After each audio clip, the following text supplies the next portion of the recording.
fellow pen lovers and stationery enthusiasts, it's Christy here, Snarky Wordsworth over on Instagram and Reddit.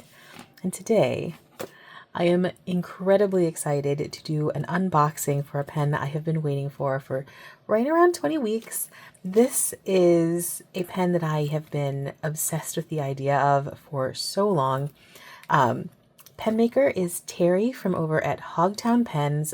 If you are not familiar with Hogtown Pens, you 100% should look them up.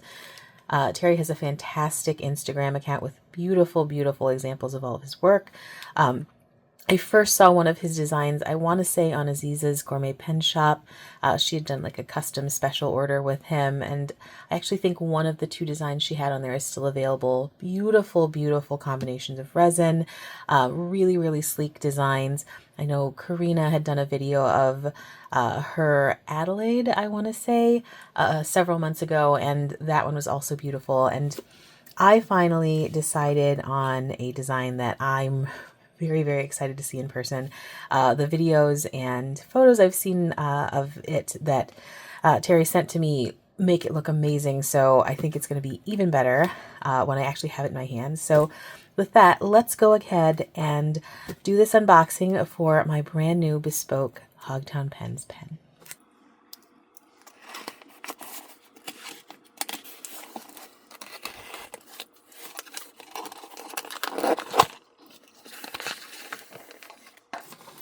Oh, look, it's a little, oh, with the maple leaf. So Hogtown Pens is based out of Canada, so this is especially adorable. I also love the flavor of maple, so excited for that.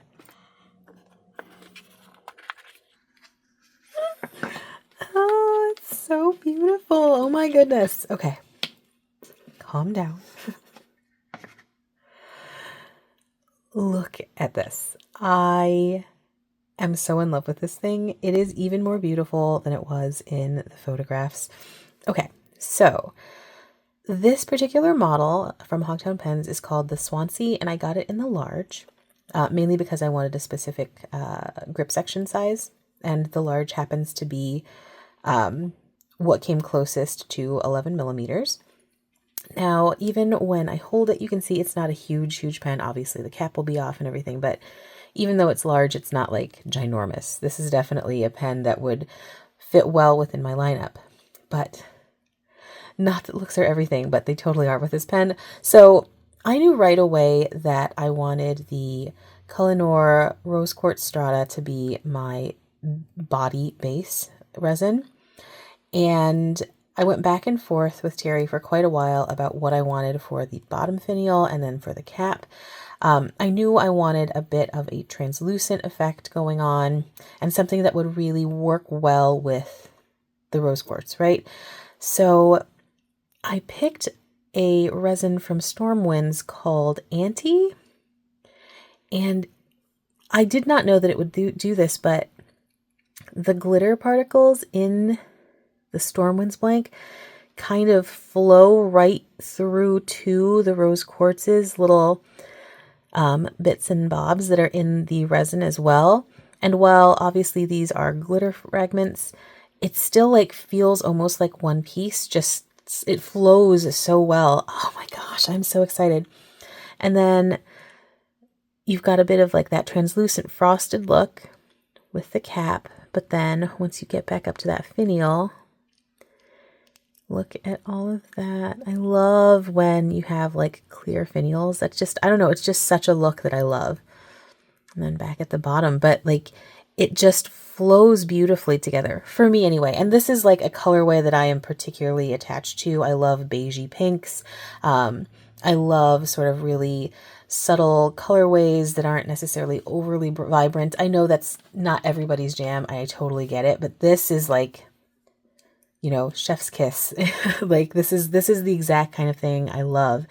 And just look at this body. I love that. Oh my goodness. Okay. So have not yet seen what it looks like uncapped. So let's go and do that. So even the section still has that translucent Ante. And let me just say, I did talk about how I'm like persnickety with sections, and so this is very, very smooth. there is like a teeny, teeny, tiny step, but you can't really feel it. It's definitely been smoothed down a whole lot. And then when I'm holding it in my hands, I do have a pretty standard tripod grip. I can't really feel it at all. So that's very nice. Of course, I'll have to write with it for a bit to get that. It's just a standard Yovo number 6, and we went with the silver. So I just think the silver goes really, really well with the overall look of the pen, but it's one that you could obviously like swap out if you're more of a gold fan, which I usually am. I just really liked the vibe of the silver with this. And of course it is cartridge converter. Right now we have the universal converter in there. Oh, and see, so like it's just little things that I really, really love about this kind of resin, like how the sparkle and glitter particles, oh my gosh, I almost dropped that. That would have been a nightmare. How the glitter particles are just like interspersed everywhere within the pen itself. So yeah, I love this thing. Oh my goodness. Okay. So yeah, glamour shot time. Not that there haven't been like tons of me turning this pen over and over again, but and it's just got a really nice feel. It is not so broad everywhere that I feel like I'm going to get hand fatigue. This is like a very good section width for me. I just wanted to do a very quick size comparison with some other like pretty well-known pens. That way you can kind of see where it shapes up as far as the Swansea in the large size. I do believe he also has like a smaller Swansea and then a slightly larger one, even more so than this. So if you were to want a different size, you could still get this particular design.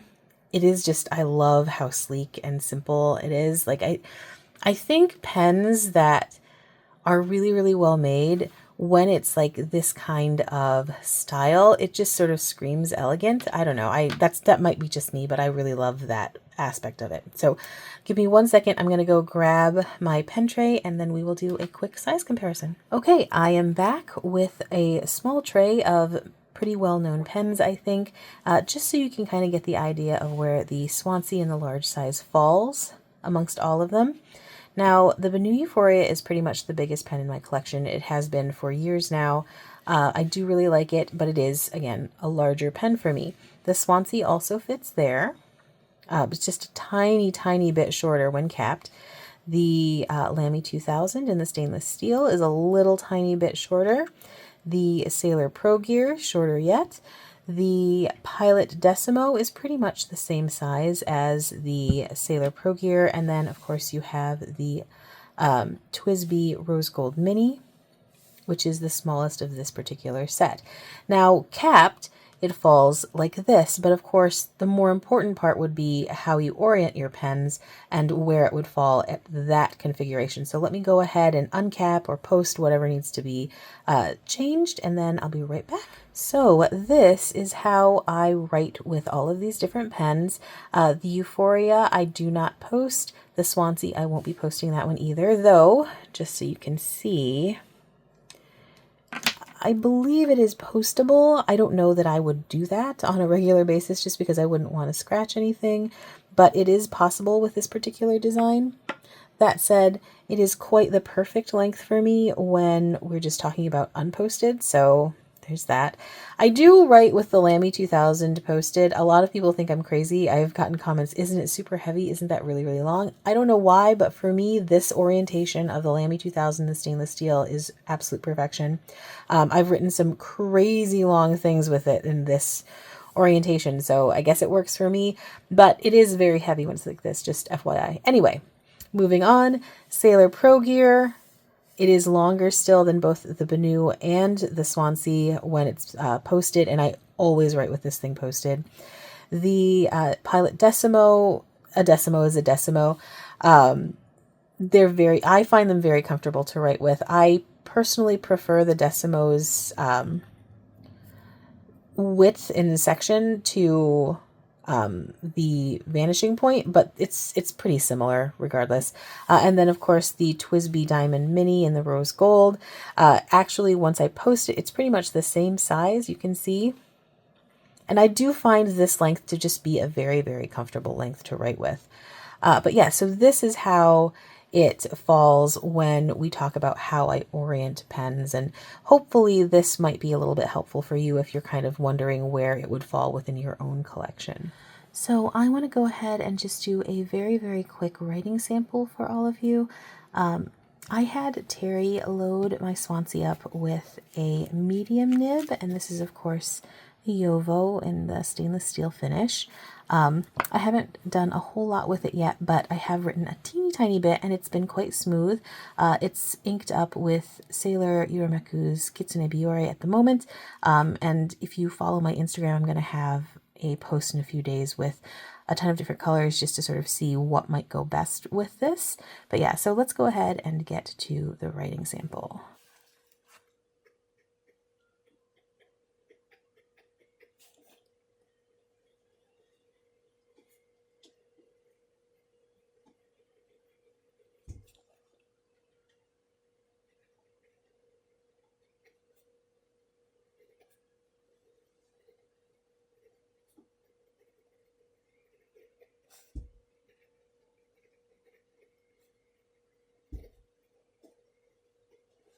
And there we have the writing sample for my new Swansea with a medium nib. Very, very smooth writing experience. If you're at all familiar with Kitsune Biore, you might know that this one sometimes can be a little bit dry depending on the nib, but I did not have a dry writing experience with this. It was definitely very, very comfortable, smooth gliding across the page. I do like that you can see some of the shading going on. And it's very legible. Sometimes if you're in an extra fine nib, it can be a little bit too light, but with this medium, it's just perfect and it's absolutely lovely. I do really, really like the way that it matches that Quartz Strata very much. But yeah, so hopefully this was a little bit helpful, just engaging how you might want your own nib to be finished within a Swansea. Like I said, this is the medium and I really, really like it. So there you have it, my Hogtown Pens Swansea in the large size with that beautiful rose quartz strata for the body and the Stormwinds Ante for the finial and the cap. First impression, I absolutely think this thing is stunning. It is 100% in my wheelhouse. I am so excited to see this placed amongst the rest of my collection. I'm also really excited to go ahead and ink it up and really get to play around with it and write in journal entries and everything. I think this one is going to be a real winner. Please do look out for the full length review. I always like to have like a little bit more time with pens before I do a full review with like writing sample and all of the different specs, but I was too excited not to share right away as soon as it landed. So that's why this rather abbreviated initial impressions review for you guys. But yeah, if you have any questions about the pen, if you are curious about what the process with Terry was like, anything like that, please do feel free to pop those in the comments. If you have any experiences with Hogtown Pens yourself and want to share those, definitely would love to hear your take on the company and on the pens that you might have added to your own collection. Anyway, if this video was in any way interesting, helpful, entertaining, whatever, please do consider giving me a thumbs up or potentially even subscribing to the channel. As always, thank you so much for joining me. I am just so excited to start playing with this pen. I can't even tell you. But as I said, I really wanted to share the unboxing and just let other people see how fantastic this design is. I can't get over it. Anyway, again, thank you so much for joining me, and hopefully I will see you next time. Bye-bye.